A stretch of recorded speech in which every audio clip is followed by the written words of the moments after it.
Several years ago, as a budding preacher, I had prepared my sermon and I was ready to preach. And on that Sunday morning, as I preached, before I could start my sermon, I apologized to the congregation that I didn't have much to say or didn't have anything new to say. And so after that, I just preached my sermon. And at the very end of the worship service, as I stood in the entrance welcoming people, um, a very seasoned pastor said something to me, uh, gave me a great advice, and something that I wanted to offer to you. He said, Kamalesh, don't apologize, just preach it. And I thought that was the best advice that he gave me. And I wanted to offer that same advice to you. You've done your hard work. You've taken the text, you sat with the text, you listened to the text, and then you have put everything together. And you have a great sermon to preach. So don't apologize, just preach it. That's a word of encouragement for you. Just preach. Sometimes what happens is God takes weak and broken words and does something beautiful out of it. My name is Kamalesh, and I serve an Asian Indian immigrant church in Berkeley Heights, New Jersey, and I'm a solo pastor. I do my sermon preparation week after week, and I've been doing this for almost 20 years. And the process that I use is pretty much the same. And haven't changed a whole lot, but this is what I do. Let me offer you the process that I follow. Maybe it might help you or it might encourage you. What I do on Monday is my Sabbath day, because after I have preached on Sunday, I just rest. And on Monday is my Sabbath day. And I don't get to think about the sermon that I need to preach. But what I do is I have my devotion. In fact, I use the Presbyterian Mission website, which offers you the daily lectionary. It offers you the two Psalms and then the Old Testament text, the epistle, and the gospel text. And I use that for my Monday morning devotion. I just read it carefully. I just read it as a beautiful devotion. And so that's what I do on Monday morning. I just don't do anything. And on Tuesday, what I do is I usually take the text that I am going to preach and I do some work on it. Now, if what has helped me in my preaching ministry is if I have a sermon series to preach, then I know what is coming next. Or if I'm doing a lectionary and I know that this is a lectionary reading, so it makes life easier, my preaching life easier. My struggle is if when I know what I want to preach, but I don't have a text to preach, then I have a difficulty.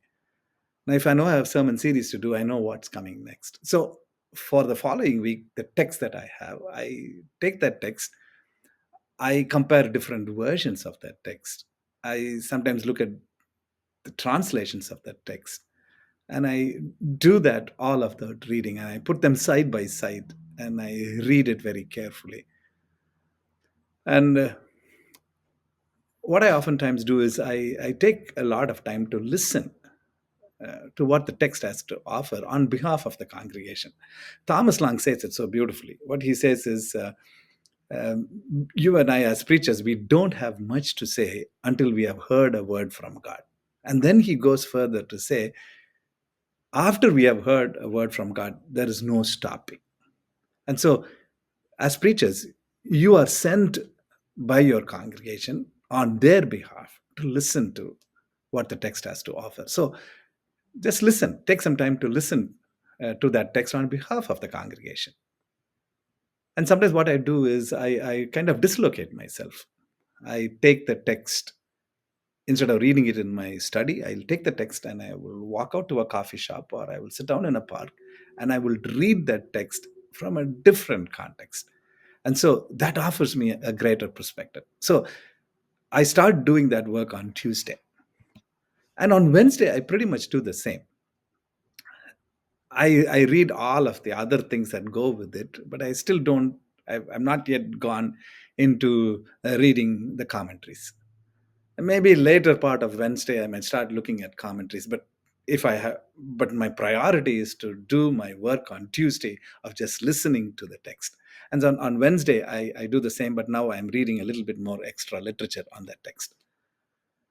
And on Thursday, what I do is I kind of write that one thing that I wanted to say. Listen carefully. What I said was, I write that one thing that I want to say. Because the text in itself will have several things to offer. But then you, as the preacher, will have to pick that one thing that you wanted to say to the congregation. So that's what you need to do. That's what I do. I write that one thing that I wanted to do, uh, that I want to say to the congregation. The same text will offer something else when we are in another context. But for now, for this context, I have this one thing that I want to say. And that's what I do on Thursday. And on Friday, what I do is um, I am not a manuscript preacher. I am a preacher who does an outline. And sometimes my outlines are very detailed. So I kind of write my outline. But this is one thing that I do, and I wanted to offer that to you. I am a very inductive style preacher, which means I hold my cards and I don't give away my main idea. I keep that main idea to the very end. So what I do is the one thing that I wanted to say, I write it at the very end of a piece of paper or however that works. I write that at the very end and then I work backwards. This is where I want to close my sermon. And then I'll ask myself, what do I do before that? And what do I do before that? And what do I do before that? And what do I? Now, after I've done that, if you see it very carefully, I have an introduction and then the first thing that I want to say, second thing that I want to say, third thing but then I start from the very end, I move forward. And on Saturday, what I do is I just pray. And not necessarily for the sermon, but I just pray. I just spend time with God and I just pray. Pray for the people, pray for my sermon, pray. But I just take some time to pray. And then I go back and I revise my outline. I just add and take away.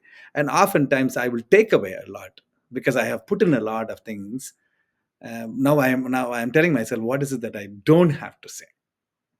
Because there are other Sundays that I can use that for. So at this point, I'm just praying and revising. And on Sunday morning, I have a sermon to preach. I have prayed about it. I have an outline. Now I have to go and preach. And I loved that illustration in your sermon workbook of a seminary student who was asking Dr. Tisdale, what if I've done all this work and I don't have a sermon to preach? And so what she says is, she gives you the best advice. And he says, if you got a dog, just walk it proudly. You have a sermon, just walk it proudly. That's what she said. So you have a sermon, just preach it. Don't apologize, just preach it. This past week, no, for the month of August, I'm doing a sermon series on the Lord's Prayer. And I'm using Adam Hamilton's book on the Lord's Prayer. Adam Hamilton is a pastor of a Methodist church in Kansas City. And I'm using his resources as my sermon series for the month of August. And he had done, I think it's in 6 parts. I took 4 of his because I have 4 Sundays and I wanted to use his as a sermon outline. Remember, I told you, I start at the very bottom. The first line that I write is that, what is that one thing that I wanted to say? So I'm going to quickly show to you of how my process goes. So this is what I write on the page. I write that one thing that I want. This is where I want to end. So where I want to end is forgiveness.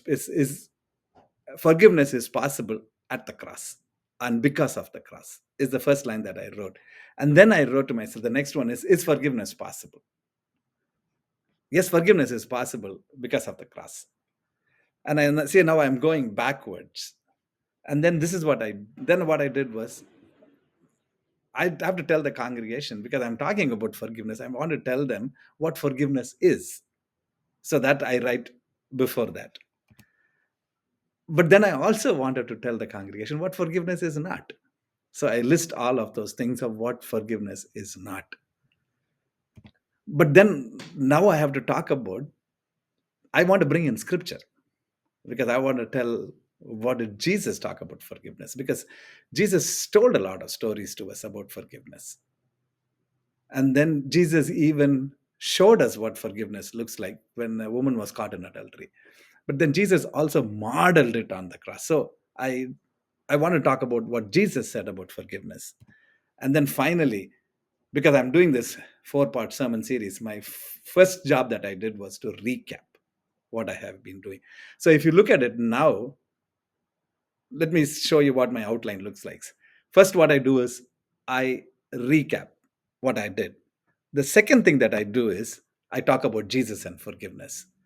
And then what I do is I say what forgiveness is not. And then I tell them what forgiveness is. And then I say, is forgiveness possible? I'm asking that question. And finally, I end up with my one idea, which is forgiveness is possible at the cross and because of the cross. So you see how I have moved through it. I hope it is helpful for you. So that's my process of what I do for the 5 days, and then how I write my sermon outline and how I preach. So having said that, let me offer a few things for if you're an occasional preacher, what is it that you can do? Let me quickly offer to you what occasional preachers can do. What you can do is start early. Don't wait. And if you're preaching that Sunday, if your Sabbath is on Monday, and start working on it on Tuesday. So start early. Don't wait for it. The next thing is what you can do is be very playful with the text. What we have often done is we have taken a text and we have taken it apart, which is a good thing. That's what we are taught to do in seminary. Is that right? We do all of this hard work of exegeting it.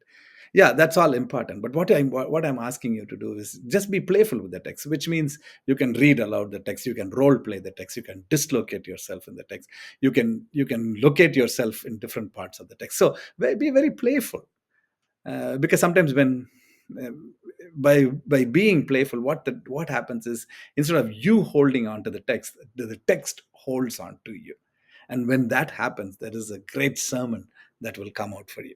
And the next thing that you can do is always name that one thing that you want to tell the congregation. Remember, I told you the text will always have many things to offer. So what you need to do is try to figure out that one thing that you want to say, and you want to say it well. So write that one thing that you want to say. And if you get a chance, you can listen to other preachers on that same text, or you can read some of their manuscript. It will give you an idea of how they have done it, where they have started, how they have done it. Especially when you are preaching through an outline, you can have a mental map of what you want to do.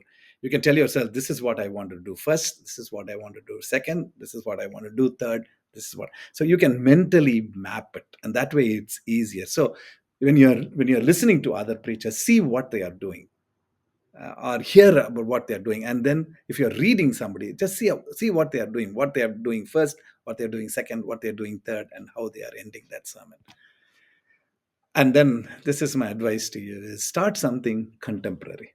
Start with something contemporary. It will really help. Because you are connecting the text to something that's happening, and your people will know, aha, so this is what the text is all about. And if you want to know more about how to do contemporary, you can go to the Humans of New York. They tell you stories of that, so that you can take some of the stories and connect the text with that. So those are some of those things that I want to offer to you. This is what I do, and I want to offer that to you, and I hope it is helpful. And so, the one thing that I tell you is, there'll sometimes the text will have many things to offer. Just figure out what is that one thing that you want to say at this time for this congregation. If you can do that, you'll have a great sermon to preach. Thank you so much for giving me the opportunity. I hope this was helpful.